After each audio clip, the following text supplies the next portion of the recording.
To the surprise and horror, especially of Stu and many in my audience, I defended a group of Americans on my radio program this week that so many people my age love to hate, and that is Gen Z, the youngest of today's working class. Recently, they've taken to social media to discuss how difficult it is to work a 9-to-5 job, how hard it is to make ends meet, how frustrating it is to work so hard and still see so little in the bank. Today's economy is tough. It's tough for them. It is tough for everyone. But the hardships Gen Z, the millennials, or even my generation are facing today pale in comparison to the struggles faced by my guest today.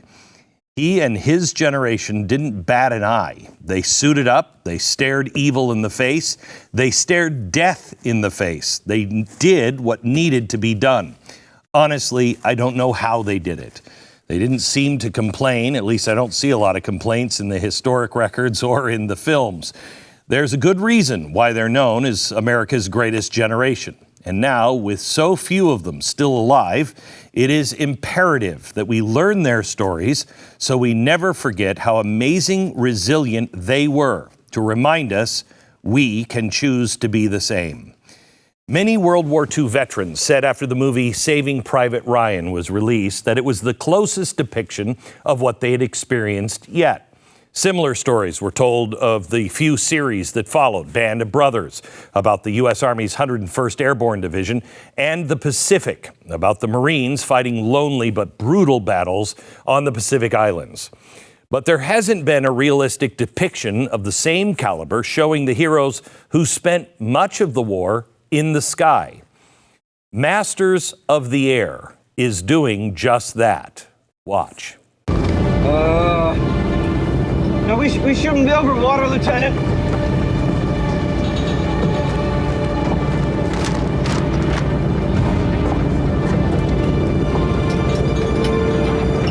Sir, what's your heading? 165, like you told me. Oh, good Lord in heaven. Son of a bitch. That's France! The pilots are crew flank ahead! Hold on! Shit!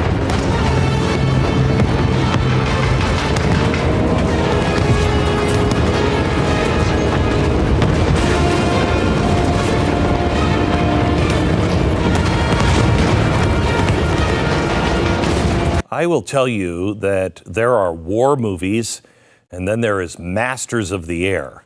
I had no clue as to what these people faced. It's about the 100th Bomb Group of the 8th Air Force, also known as the Bloody Hundredth. Bloody because of the critical losses they faced during several missions in 1943. In fact, 77% of the group's original members were wounded, killed, or captured. 77%. One of the real-life pilots who helped inspire the series is John Luckadoo. He survived 25 missions as a B-17 co-pilot. 25, if you've watched the series, is a big deal. Despite witnessing horrific bloodshed and the loss of close friends, flying in terrifying conditions in an unpressurized cabin, and knowing around the clock he could be just seconds away from death due to enemy fire, Lucky says he stayed grounded by holding on to the belief that their mission was just. They were defending freedom, and perhaps nothing is more critically important than that. He says, "We were all afraid, but it was beyond our power to quit." The refusal to quit. Maybe that's something our country needs now more than ever. I am honored to have Lucky join me in the studio today. How are you, sir? Thank you. What an honor to have you here. As I watched the Masters of the Air, and I don't think I was alone, I had no idea what it was like in the air. I mean, I knew that you were getting shot at and shrapnel, but there's nothing that words can't describe this. Was this like it was? Was it worse or better than the film? It was worse, My gosh. if you can believe that. The two things that film of the sort cannot reveal or replicate. Yeah. One is the bitter, bitter cold that we had to endure for hours on end in an unpressurized cabin at high altitude, 50 to 60 degrees below zero, and how seriously that impaired our ability to function. Because here we were sitting up there 5 miles above the earth in formation, trying to jockey in position in relation to our Confederates who were flying with us, and freezing, literally freezing to death.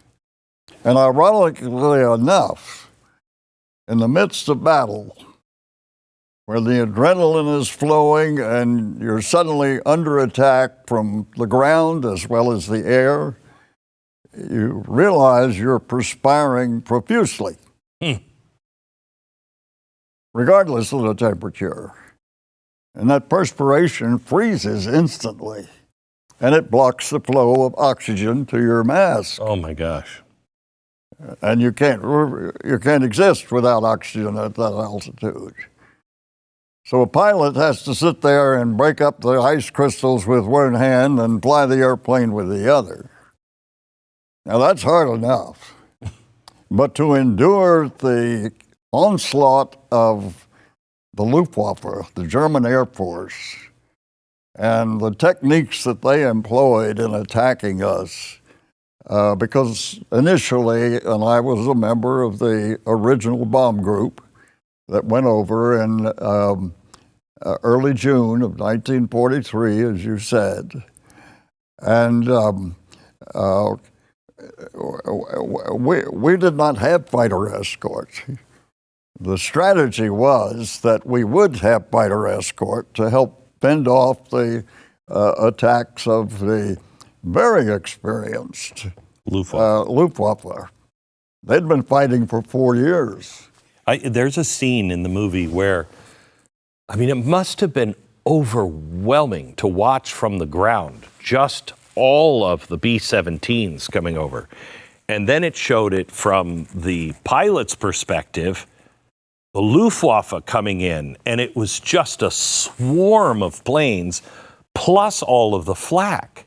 It had to be. I wondered at one point how many planes we might have accidentally shot down ourselves. How did they keep it straight following the Luftwaffe as they're going in between the B-17s? Well, you're exactly right. The gunners could, in their enthusiasm to track incoming fighters, Right.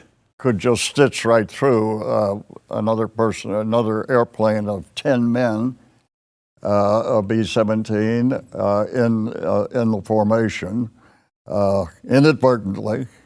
Right. And It's chaos. There's no telling how many were shot down by friendly fire in that manner. But also the danger of an airplane in formation, close formation, being damaged and out of control and Right. crashing into another one, having a mid-air collision, taking both down. Jeez.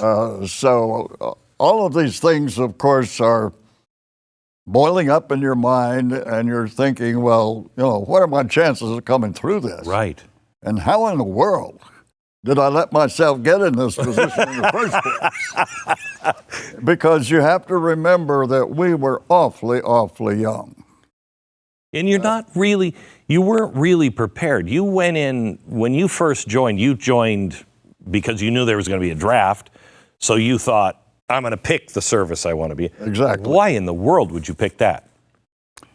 Well, it was a little bit glamorous. The white scarf and goggles, Right. That idea. And as a matter of fact, before Pearl Harbor, my best friend and I had just graduated from high school. And we saw the war clouds over Europe. England was pressing President Roosevelt desperately Terribly, yeah. to get involved. And he couldn't do so because he did not have the support of the public. And he knew that. So he had to resist it. But we were enthralled with flying, and we wanted to fly.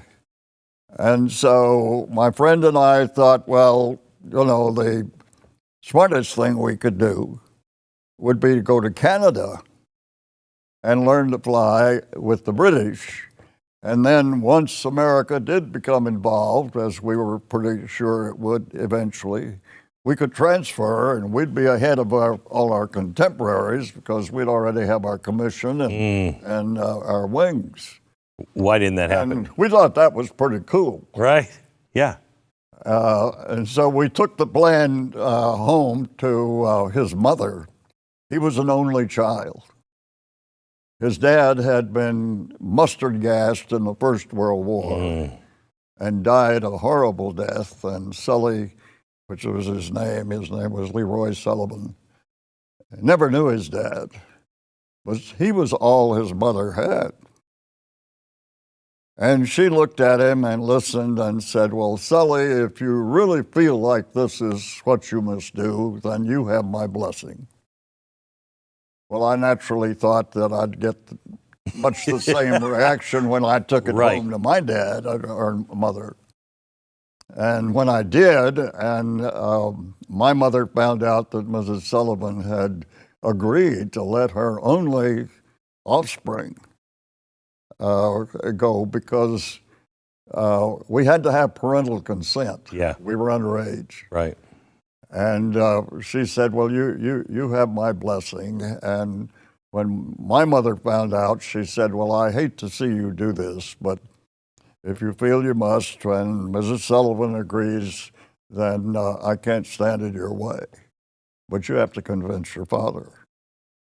Well, when my dad came home and he heard the plan, he said, you blithering idiots, you have no idea what you're getting into or what you're doing. And over my dead body would I give you my consent. You get back in school. And so I went to college, and my friend went to Canada. And he went all the way through the training on Spitfires and went through the North African campaign and survived. And meanwhile, Pearl Harbor occurred, and then there wasn't any question. I was cannon fodder. I was proper age and position, and I wanted to fly, so I joined the aviation cadets, and what training I got. Yeah, I was going to say, we didn't train. I mean, you weren't really prepared to look at that. Look. No. Not prepared for this. What? Heavens, no. There was no way to really prepare us for it, but nevertheless, something happened to the Bloody Hundredth that didn't happen to any other group.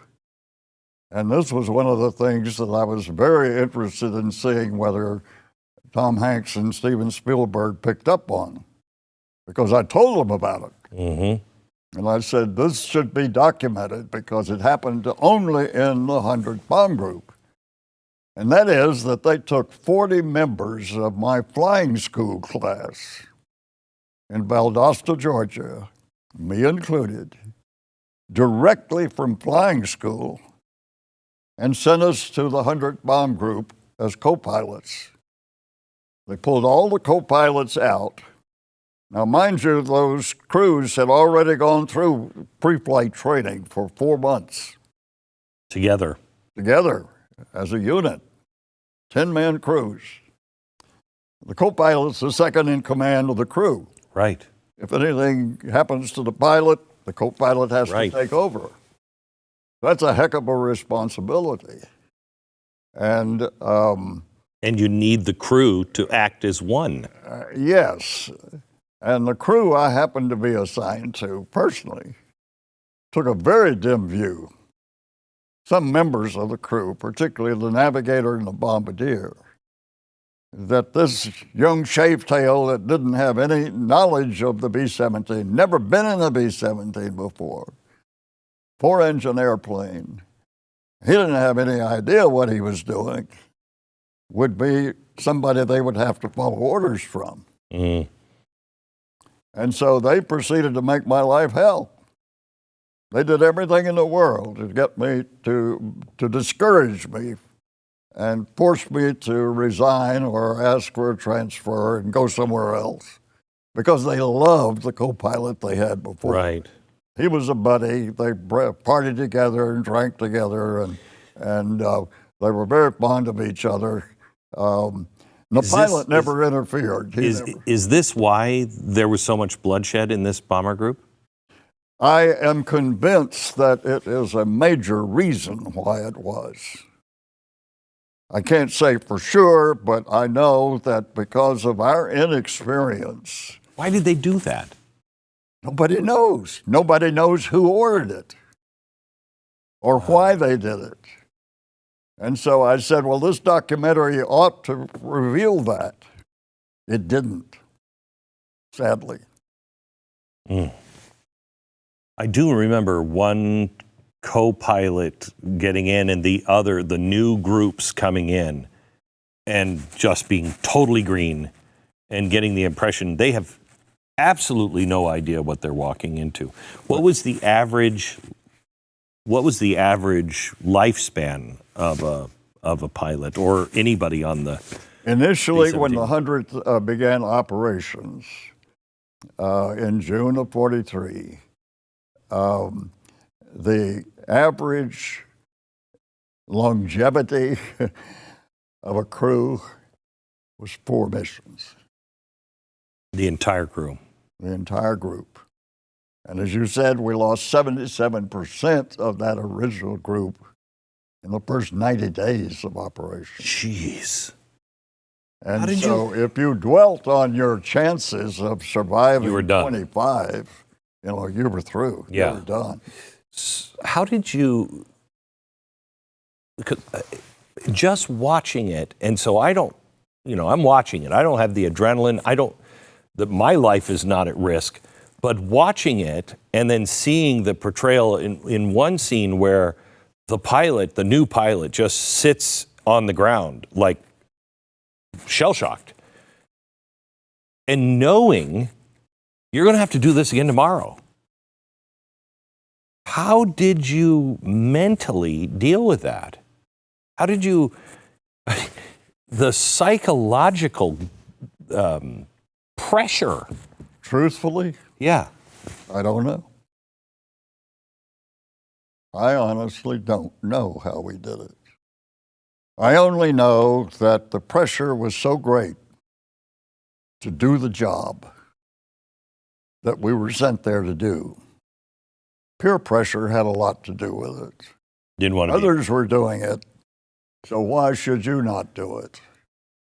And I recognize that now. I didn't at the time. But we were so focused on following orders and going out in broad daylight, despite the British pleading with us not to. The British said, you're suicidal. You can't sustain your losses. But we did it anyway. And again, why did we do that?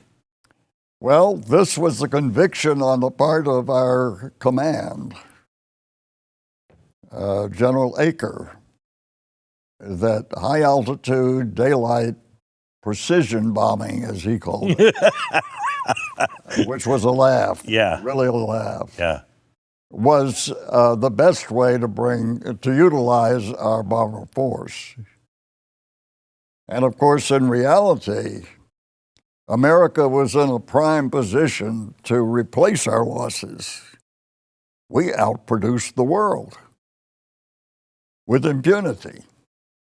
We weren't being attacked all around the clock like the Germans and the Japanese. So we could train and we could build, and we did. And that was the grossest miscalculation on the part of Hitler that could be imagined. By 40, he didn't believe we could do that. Well, it was a miracle. By 43, and we didn't know we could do it. Correct.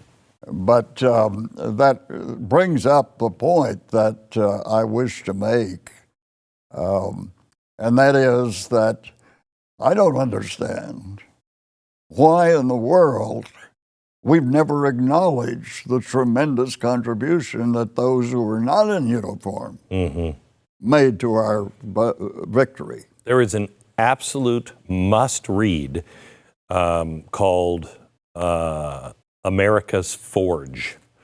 And it tells the story of how unprepared we were and how on a dime, because I think it was the guy who ran Chevrolet, was put in charge and told the president, I've got to run this. This can't be run through committee. I've got to run this. And Knudsen. Yes, incredible what was happening here. Yes, absolutely. So, was there a time where you thought, I can't do this another day? I just can't. Not me personally, but I was pushed into a position eventually of being an operations officer of my squadron. And that meant that I was second in command of the squadron. I was still a second lieutenant. Wow. But I was the only one left, and I had more combat experience than anybody else. I had 22 missions in. And so the commanding officer said, okay, Lucky, you're the guy right in front of me had been my successor, or I succeeded him. And he was a captain, and he got shot down and killed right in front of me because they exploded. And so when I landed, he said, you're the new operations officer. Well, in that position, I had to evaluate all the other crews in the squadron as to whether they were combat fatigued or combat ready, where they flew, when they flew, and make up their crews and give them assignments. And I said, this is going to be awfully awkward because I'm only a shave tail. I'm a second lieutenant. And I'm telling captains and majors and lieutenant colonels where they're going to fly and when. And he said, we'll give you all the support you need and we'll advance you as rapidly as we can. And in the combat zone, that was every 90 days you could be promoted. Wow. And so I was already in for first lieutenant, and I got that at the end of that month. But nevertheless, you ask if I ever had misgivings about whether or not I was going to make it. I didn't let myself do that. I knew that if I dwelt on it, that I'd be done. And as a consequence, I just stayed focused and worked my tail off to do the job that I was asked to do. And managed, by staying focused, to put on blinders, I guess, and just say, well, keep doing it as long as you can. So in watching the movie, the locals seemed to play a big role, important, at least it showed the kids, cheering on the men, the women that were at the base or that, where you had some sort of a life. And I watched them, and it would seem natural, especially in that situation, that you could fall in love quickly and bond quickly. But for the women, the chances were whoever they might fall in love with, gone. Gone. How did they deal with that? Because they remained, and they just didn't know. Even if they weren't in love, they liked. How did they deal with over and over and over again? Well, obviously it was not easy to do. Many of them had been married to soldiers who had been overseas, and maybe they didn't know what their fate was. And I know we had little, if any, contact with the civilian population. we were invited. They were brought onto our bases for dances and for Christmas celebrations and dinners and things of that sort. But we didn't commingle very much. Some would manage, particularly the ground troops. Right. They were there on a more permanent basis, and they weren't subject to the things that we were as air crew and going out every day and risking our necks. So their chances of survival were much higher. And that's where more of those unions or relationships developed than they did with air crews. I read the journal of a man who was in a POW camp in Vietnam. He was in the Hanoi Hilton, and I have his diary from the time. And he said he didn't fear anything that man could do to him because it had been done. And he had made peace with that, but he feared the return home because nobody experienced what he had experienced. Exactly. And he had changed so much. And he knew others, because he was one of the longest captives, he knew that friends, family, loves had moved on with their life. And he was right back at where he was, and he was terrified of going home. Was that the same with you? Unfortunately, it was. I was not married.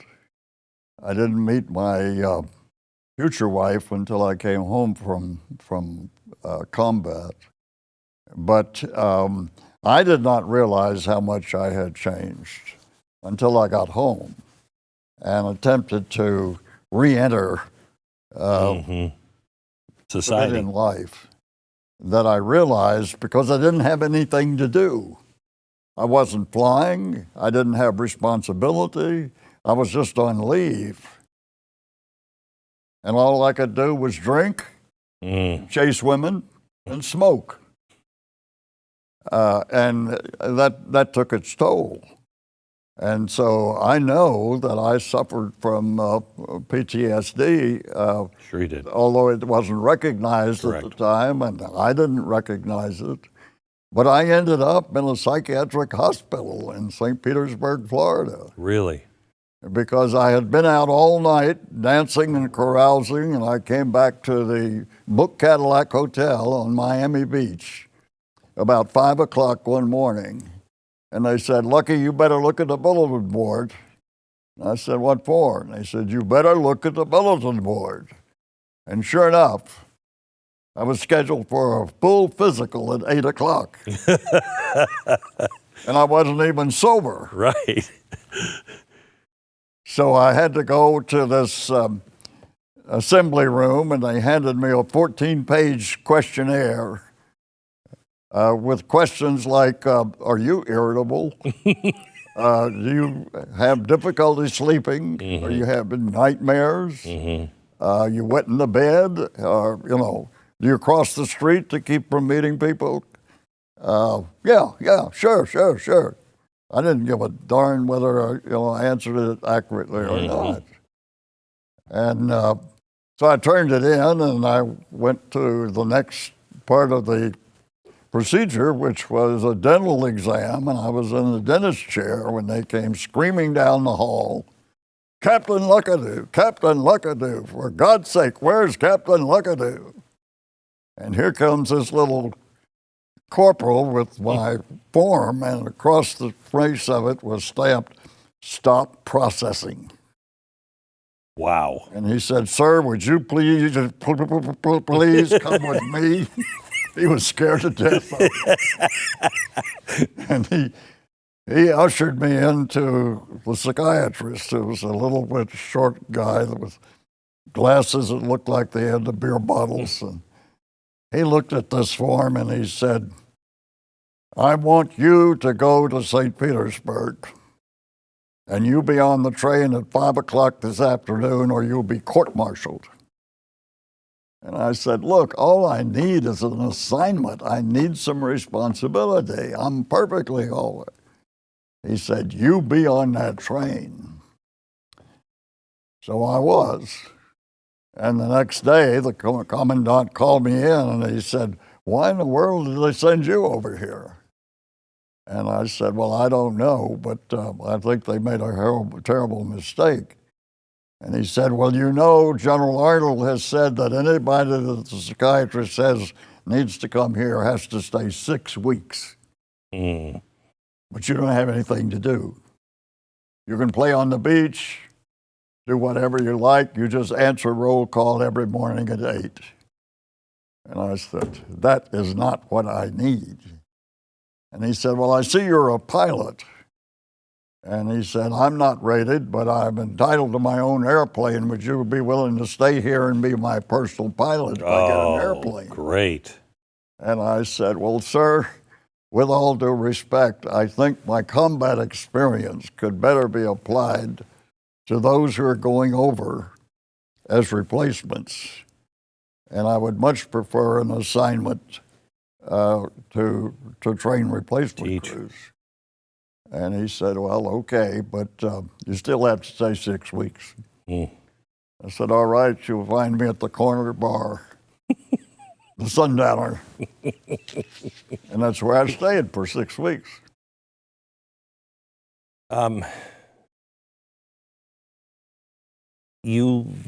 We watch these things, and for years, people like you never spoke about it. You didn't talk about this for 50 years. I didn't talk about it for 50 years.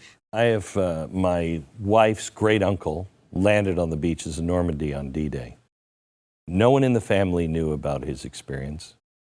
He was an American citizen, but he had grown up in Italy. And when Mussolini took over, he went to America. The family sent him to America, so maybe there would be somebody that would survive in the family. And he signed up immediately for the military, and a little like your experience, where everybody was, after him. They all thought he was a spy, so he was always the first to go out. And nobody in the family knew anything. And then I sat down with him maybe 15 years ago, and he barely knew me. And I said, so Leo, tell me, where were you in World War II? What happened? And he told me some of the most hair-raising, amazing stories I had ever heard. Why did you wait 50 years? And what broke the dam of that? Like right now, everybody's telling their story about war. You guys never did. Well, we didn't primarily because it was so painful. That was not the happiest time in our lives. Sure. And recalling it, we didn't see any value in doing so and burdening our families or our loved ones with the stories of what we had to endure. In 1999, I was invited to be a luncheon speaker at a symposium at North Texas University by the chancellor, and who had a veteran who would address the luncheon group there each year as he held his symposium. And when he invited me to speak, I said, well, I'm not accustomed to that, and I haven't done so before. And he said, well, I'd like you to tell about your wartime experiences. So I did, and it ended up getting a standing ovation. And he said, well, Lucky, did you write that speech? And I said, well, yes, sir. I must admit I did, because I didn't want to know what I wanted to say or how I wanted to say it. And he said, well, I'm writing a book. I'm compiling a book of some of the speeches that have been made at my symposium, and I'd like to include that, with your permission, in my book. And so I said, well, certainly, I'm flattered. And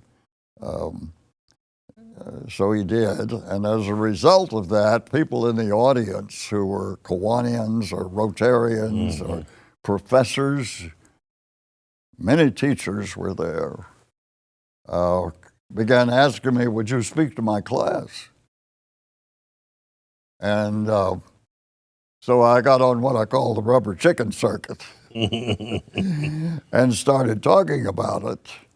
And then it just sort of was an outpouring, and I developed a PowerPoint presentation, and I adapted it to elementary school children all the way up to college kids, Air Force Academy cadets, and adult groups, retirement facilities, church groups, civic groups, and I just suddenly was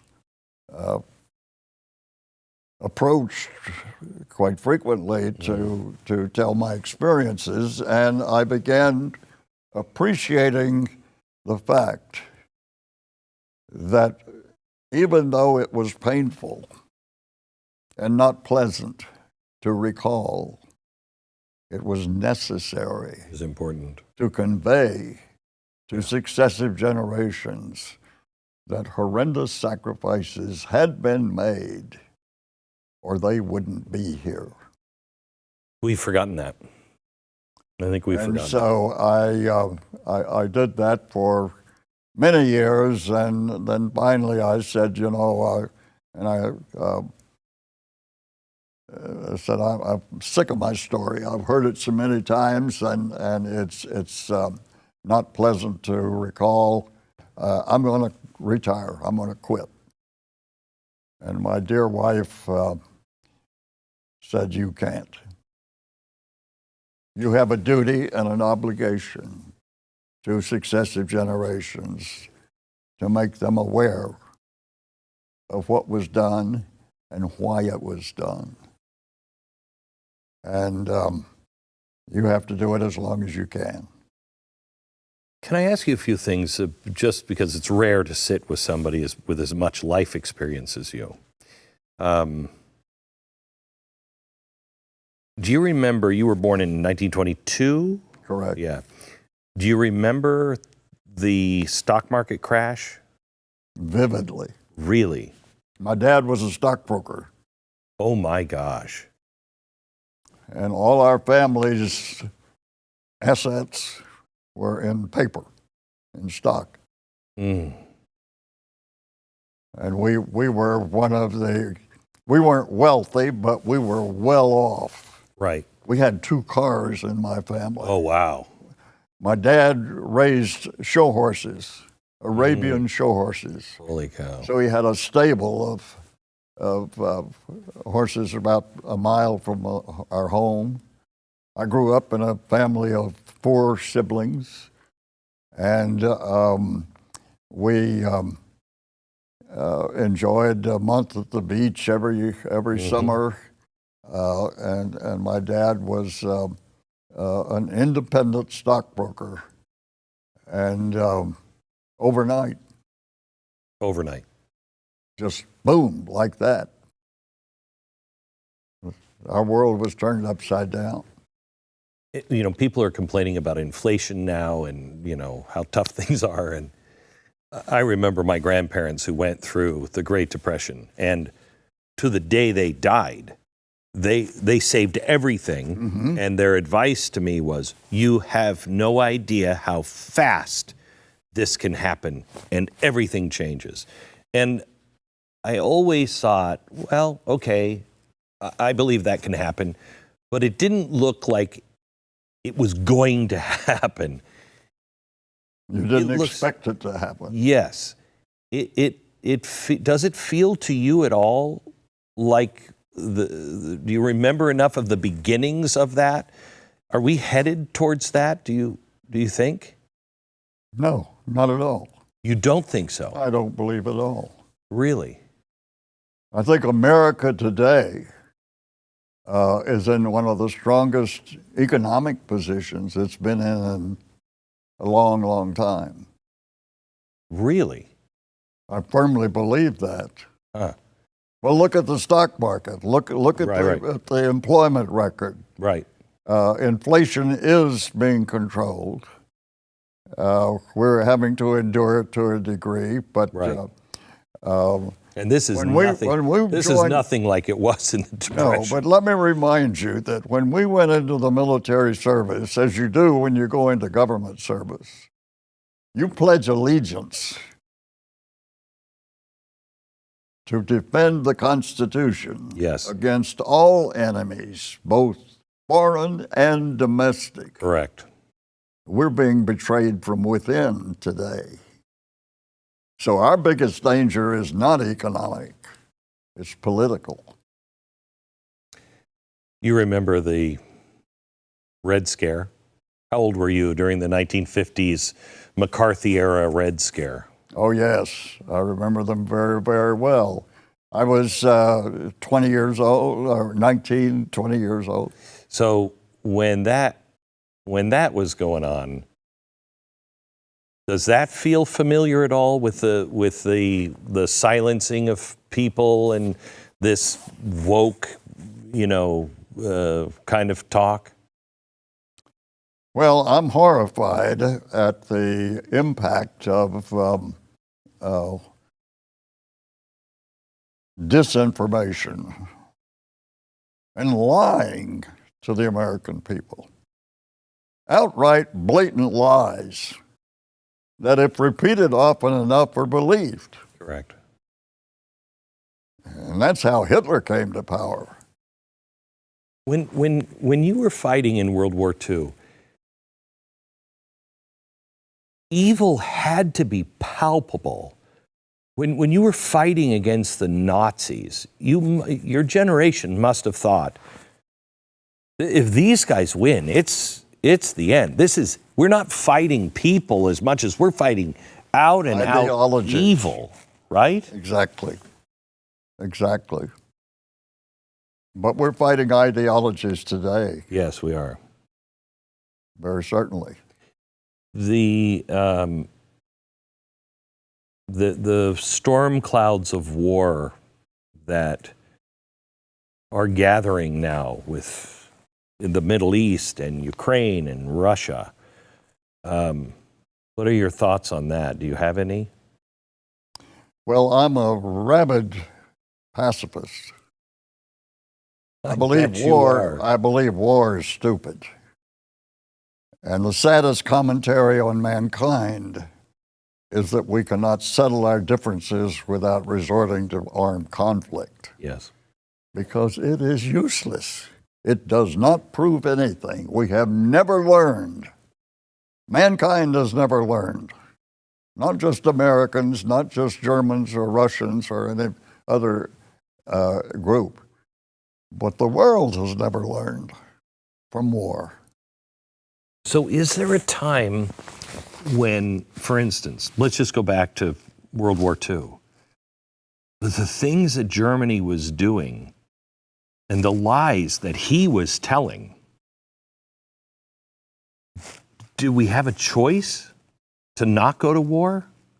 How, as a rabid pacifist, how would you have solved that or solve it in the future? How do you, when evil appears, what do you do? Well, you have to sit down and compromise. You have to realize that compromise is a way of life, Right. and that we're always going to be disagreements. We're never going to really be at peace. But we can accommodate the thoughts and ideologies of others and not oppose them militarily, because that's so destructive, it's so damaging, it's so wasteful. We not only overcame fascism and Hitlerism, but we turned right around and conducted the Berlin air raid to save hundreds of thousands Yes. of Germans from starvation Mm-hmm. from our supposed allies. We certainly assisted in the rehabilitation of Japan after the Pacific War was won. And so, humanitarianly, we have to realize that we're all human beings. Right. And this business of ego, and some guy's ego insisting that you believe and think as I do Or else. is not acceptable. It's madness. What's the greatest thing that you witnessed in your life? What is something that you thought, this will never happen, but if it did, it would be incredible, and it happened in your lifetime? Anything? Well, I think it was incredible that we prevailed and won World War II.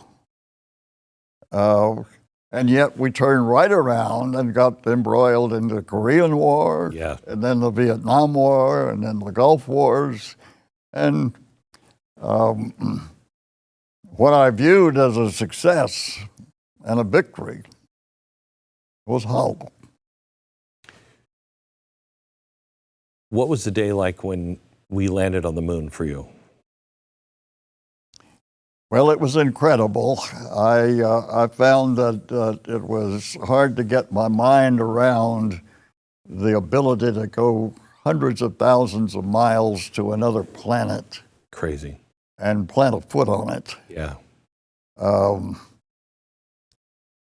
I question whether it really is the wisest and smartest expenditure to enable us to do that. And yet we're pushed by competition to do so. We don't really have much choice. What were your, in your lifetime, who was the greatest president in your lifetime? Well, I think Eisenhower ended up being... He was amazing. If we would have listened to him and his farewell address, if we would have really listened to his farewell address, I don't think we'd be in some of the problems we're in now. Well, I quite agree with you. Yeah. I quite agree with you. Yeah. I think Roosevelt was a president for his time. I think he was a leader that he certainly had his problems and detractions, but and limitations. But even Truman, thrust in the position that he was, and having to make the decision to use the atom bomb, did he was really rose to the occasion. Yeah. And will go down in history as a very astute president in executing his duties. Did he make the right decision? I don't think there's any question that he made the only decision he could make. He was pressured terribly by scientists to say, we don't know what the breaking of the atom is going to produce, what the outcome is going to be. And please don't utilize this as a means to end the war. And he had to overcome that advice by saying the immediate consequences are far more important than the potential outcome. Yeah. And so he had to have a lot of guts. I think that was probably the hardest. To do what he had to do. Yeah. I think that probably is the hardest decision any president has made in the last 100 years, to say yes to that, because it was so horrifying. So horrifying. And you're the first to do it. You don't know what it's going to mean. That's right. It could be a chain reaction that could be unstoppable and be Armageddon for all of us. You lasted 71 years in marriage. I did. What is the secret of that? Well, I think it was the uncommon intelligence of the bride that I chose. How she put up with me for 71 years, God only knows. But bless her heart, she did. She was the wife. She was the daughter of an American diplomat who had been brought up in Europe, and they were stationed in. Her father was stationed in Germany, and they got out in 1938, just before Hitler closed the door. So she had a very extensive education and background. She was a beautiful person, both inside and out, and she just had great tolerance for, and she saw things in me that I didn't know I had. So I can't bless her enough. Last thing.